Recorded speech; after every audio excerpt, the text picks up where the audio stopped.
Bonsoir. L'Alliance Les Pep marche sur les villes. On s'attendait à sa victoire dans ces municipales, mais pas à un tel succès.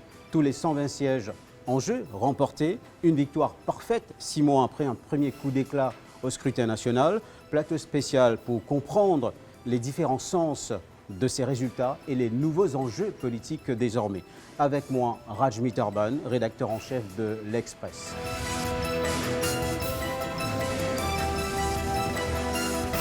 Bonsoir Rajmi Tarban.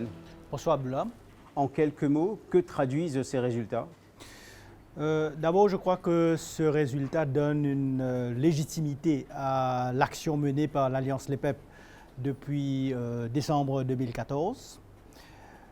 Résultat important aussi parce qu'il marque un virage critique pour le MMM. Quant au Parti travailliste, je dirais que ce résultat ne l'aidera certainement pas à sortir du précipice. Rajmi Tarban, restez avec nous, vous développerez ces idées dans quelques instants. Axel Chenet de nos services multimédia nous rejoint pour nous faire sa lecture de ces résultats.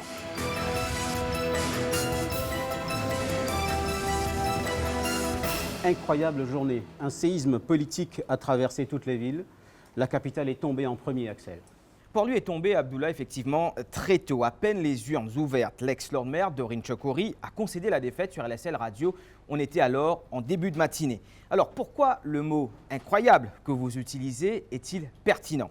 Eh bien, l'Alliance Les Pep était la favorite de ces élections municipales. On est d'accord.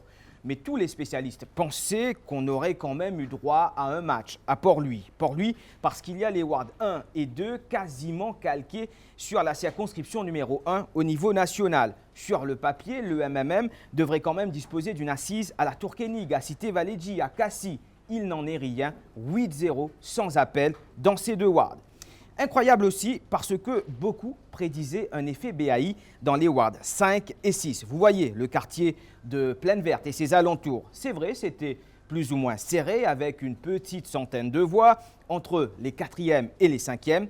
Mais seule l'issue compte, 8-0 dans ces deux wards. Aujourd'hui, oui, une page de l'histoire est tournée, l'histoire du MMM qui aux élections de 1976 avait fait une razzia des sièges de la capitale. Les Mauves à l'époque avaient une très forte implantation parmi la classe ouvrière auprès des travailleurs du port et du transport. Cette masse électorale aujourd'hui a tourné le dos aux Mauves. Oui, la politique connaît des cycles.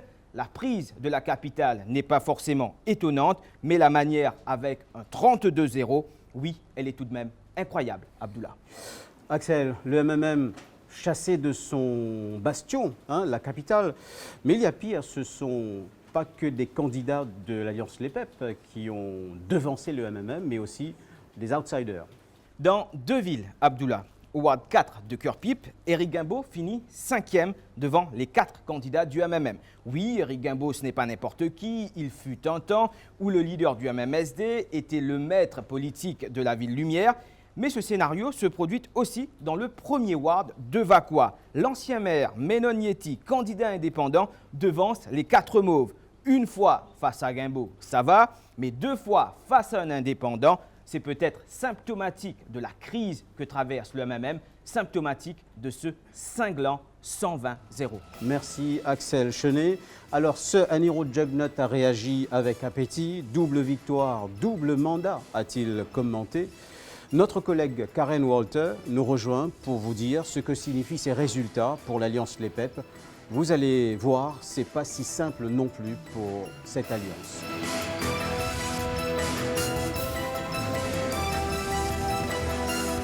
Alors pour ce Aniro Juggnut, Karen, c'est avant tout un plébiscite de l'action gouvernementale.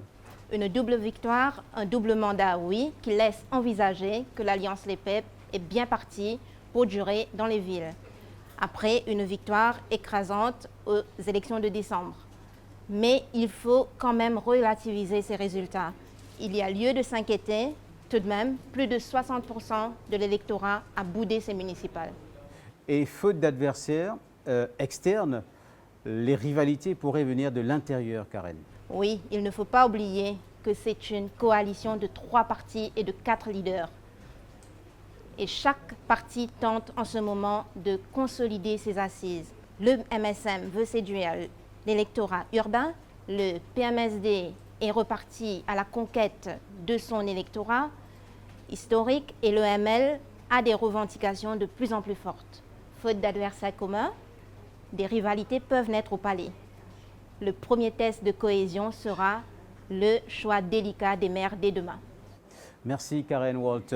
Nous retrouvons à présent Rajmi Tarban. Et quid du MMM dans tout cela? Rajmi Tarban, le parti est taillé en pièces. Et pourtant, le MMM disposait d'atouts majeurs avant ce scrutin. D'une part, il y avait l'affaire BAI qui avait enflammé les passions. Deuxièmement, le MMM aurait pu capitaliser sur la colère des impatients qui attendent toujours des résultats et qui attendent le miracle économique. Et il y a un troisième facteur. Je crois que le MMM a une fine connaissance des enjeux urbains. Alors, malgré tous ces atouts, le parti, aujourd'hui, il est laminé jusque dans ses fiefs. Notamment, il y a le bulldozer de Beaubassin qui a été bulldozé, on peut dire. C'est au parti maintenant de tirer les enseignements de l'événement.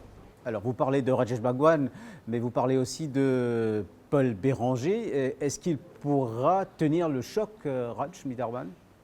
Alors, au municipal de 2015, on ne peut certainement pas dire qu'il y a eu l'effet repoussoir causé par Navin Ramgoolam en décembre 2014.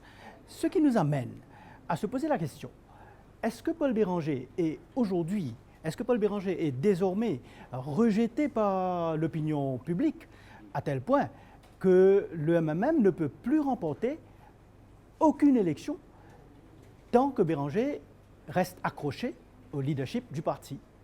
Alors, défaite cinglante pour le MMM, mais aussi par extension pour les travaillistes. On se souvient, Rajmi Tarban, que Navin Ramgoolam avait appelé à la veille des élections à voter contre le pouvoir. Le lion a beau donner des consignes de vote, mais il est clair que personne ne prend garde au rugissement du lion. Merci Rajmi Tarban, merci à notre équipe de réalisateurs Atish Nagawa, Roshan Chuni, Rignesh Kotwaru, Yannick Azor, Yudish Ramkelawan et Thierry Élysée.